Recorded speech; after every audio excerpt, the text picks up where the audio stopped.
I teach French at a public university in Lyon. Last semester, an American exchange student interrupted my phonetics lecture to ask why French still uses gendered nouns. She said assigning gender to objects reinforces harmful binaries. The class went silent. She had been in France 12 days. I explained that grammatical gender in French is structural, not ideological. That tables aren't women and clouds aren't men. She nodded patiently like someone listening to a child defend an imaginary friend. Then she suggested we phase out gendered articles in beginner courses. She had prepared a proposal titled Inclusive Language Adaptation for Romance Languages Printed, highlighted. She argued that since English successfully removed grammatical gender, French could follow. I asked how we would conjugate adjectives. She said language should evolve past unnecessary complexity. When I explained that complexity is not a flaw, but a feature, she said that was academic gatekeeping. She emailed the department chair claiming our curriculum prioritized tradition over student well-being. Her final reflection paper concluded that France was linguistically resistant to social progress. This is the pattern. Language is treated as policy, not history. Structure becomes intention. If something feels uncomfortable in English, it must be oppressive everywhere else. Centuries of grammar are reframed as moral negligence, and fluency is mistaken for compliance. My cousin runs a seafood stall in Lisbon. An American tourist asked if our sardines were ethically sourced. My cousin said they were caught that morning. The tourist asked about sustainability certifications. He explained the fish came from the Atlantic. That was not sufficient.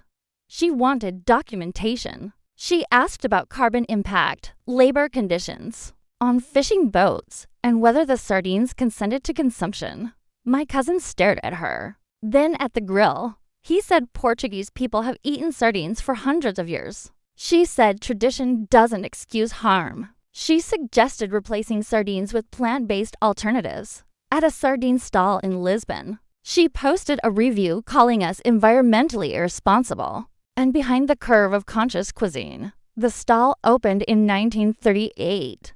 I work as a school administrator in Helsinki. An American parent visiting for a semester asked why our students don't receive grades until later years. She said accountability matters. I explained Finland emphasizes learning, not competition. She smiled politely and said that sounded risky. She asked how we motivate children without constant evaluation. I said curiosity. She laughed. She said American students thrive under pressure and that delaying grades lowers ambition. She offered to share best practices from the charter schools. I declined. She emailed the board suggesting Finland pilot a more results-driven model to remain competitive globally. She said Nordic education was charming but inefficient. Her child was 8. She had been here 3 weeks. She left convinced our schools lagged rigor. Notice how often efficiency appears. Culture is measured like software. If something can't be optimized, it must be wrong.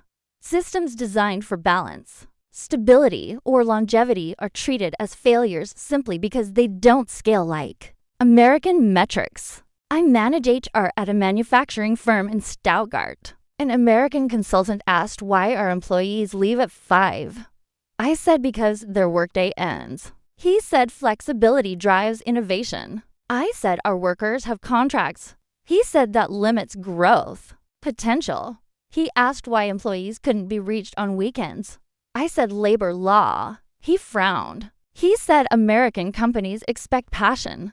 I said German companies expect rest. He suggested workshops to shift our mindset. One suggested reading local regulations. His report concluded that our culture prioritized comfort over ambition. He recommended redefining work-life balance to remain globally relevant. Our factory has operated profitably for 70 years. Apparently, we were doing it inefficiently. I work at a public library in Kyoto. An American visitor asked why we require silence. I said, libraries are for reading. She said silence can feel exclusionary. She suggested collaborative zones with open discussion to foster engagement. I explained that Japan has cafes for conversation. Libraries are quiet by design. She said that reflected outdated values around productivity. She proposed signage encouraging expressive participation. Other visitors were reading. She whispered her critique loudly. She left a review saying the library prioritized tradition over accessibility, and that Japanese public spaces needed modernization. The building opened in 1909. It remains full every day. Apparently, we were discouraging innovation. At no point do they ask whether something works, only whether it aligns. Alignment becomes the test of legitimacy. Function is secondary. Longevity is irrelevant. If a system doesn't mirror American expectations, it's flagged for correction. By now, the pattern is clear. These aren't misunderstandings. They're audits. Cultural experiences turned into evaluations. Travel transformed into a roaming compliance check where every meal, word, and custom is graded against a single invisible rubric. And the most fascinating part is how temporary confidence becomes permanent judgment. 3 weeks, 12 days, 1 semester. Somehow that's enough time to understand languages, labor laws, education systems, and social norms older than the country.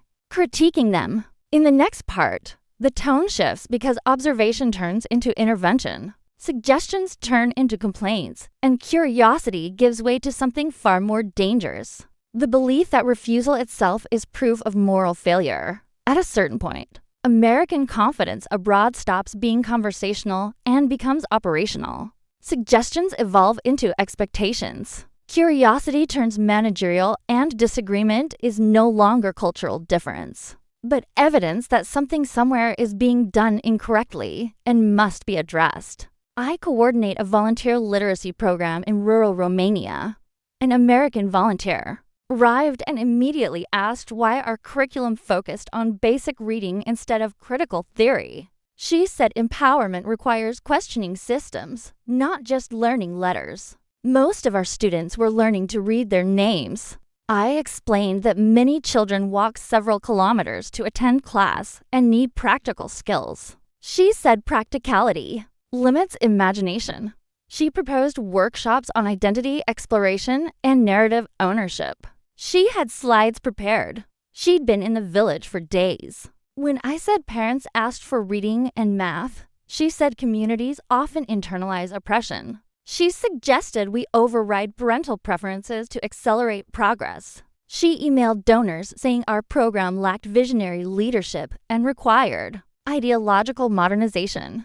After 2 weeks, she left early, citing resistance to change. She later published a Medium article describing Eastern European nonprofits as structurally conservative and hostile to liberation frameworks. The program continued teaching children to read. Apparently, that was insufficiently transformative. I manage guest services at a resort in Bali. An American guest asked why our staff bowed when greeting guests. I explained it's customary. She said it reinforced power imbalance. She asked if staff had consented to this ritual or if it was institutionalized. Submission. I said employees are proud of their hospitality traditions. She said pride can mask coercion. She suggested retraining staff to greet guests as equals. She asked if we had consulted labor psychologists about the emotional toll of politeness. She emailed management recommending posture-neutral greetings and optional eye contact policies. She said Barley needed to rethink hospitality norms inherited from feudal structures. The resort opened in 1981. Staff continued bowing. She checked out dissatisfied. I work as a transit coordinator in Zurich. An American commuter asked why our trains run on strict schedules instead of flexible windows. I said punctuality ensures reliability. He said rigidity limits personal freedom and creates unnecessary stress for travelers. He suggested adopting dynamic departure ranges like American ride-sharing models. I explained that millions rely on exact times. He said dependence proves the system is fragile. He missed his connection because he arrived late, then blamed the schedule. He filed a Complaints saying Swiss Transit prioritizes systems over people. Our trains run within seconds. Apparently, precision itself was the problem. Here's where the shift happens. Cultural difference becomes interpreted as moral hierarchy. Practices are no longer different.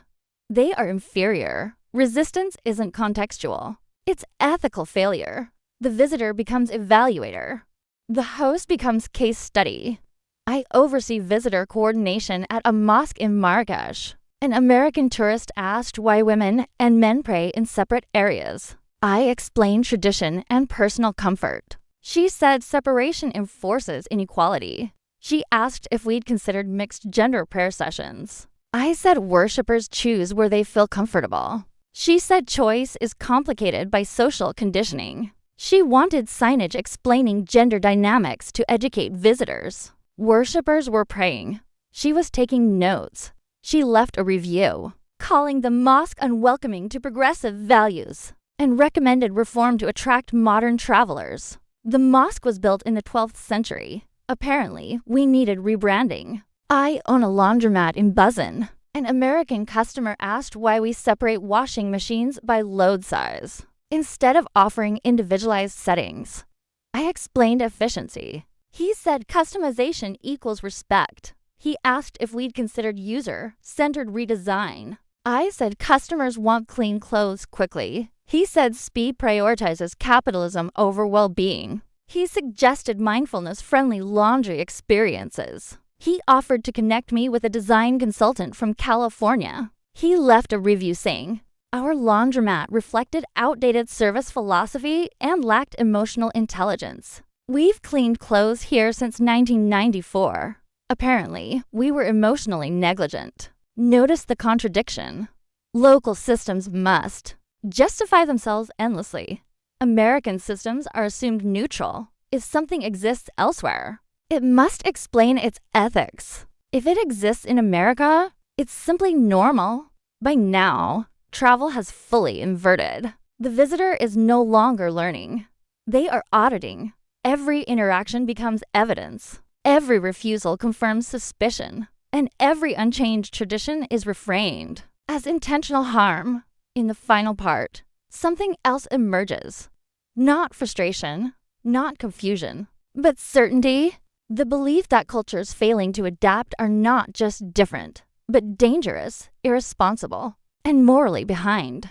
By this stage, something fundamental has shifted. These encounters are no longer awkward misunderstandings or cultural mismatches. They are confrontations.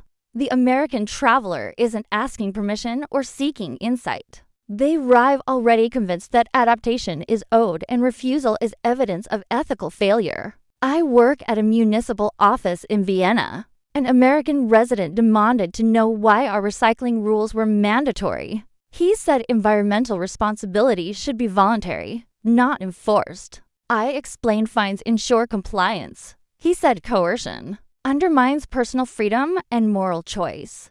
He argued that Americans recycle because they care, not because they're punished. I said Austria recycles because systems work. He filed a complaint claiming European governance relies too heavily on regulation instead of trust. Our recycling rate is among the highest globally. Apparently, it lacked soul. I cured exhibits at a museum in Oka. An American visitor asked why indigenous textiles were labeled by region instead of by individual artisan identity. I explained communal production traditions. She said collective identity erases personal voice and suggested reframing exhibits around individual narratives. I said the community chose this presentation. She said communities often prioritize harmony over self-expression. She proposed rewriting exhibit text to reflect modern identity frameworks. She later wrote that the museum romanticizes collectivism and resists progressive storytelling.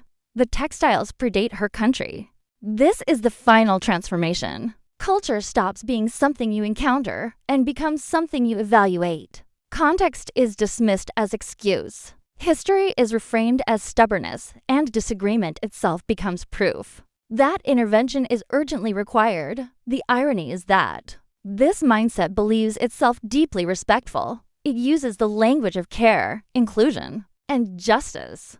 But it never listens. It doesn't adapt to place. It demands place adapt to it. Awareness becomes authority. Education becomes enforcement. What's exported isn't progress. It's certainty. A confidence so absolute it cannot imagine being wrong. A worldview trained to diagnose, not to observe, to correct, not to learn. Travel becomes a performance where curiosity is replaced by compliance checks.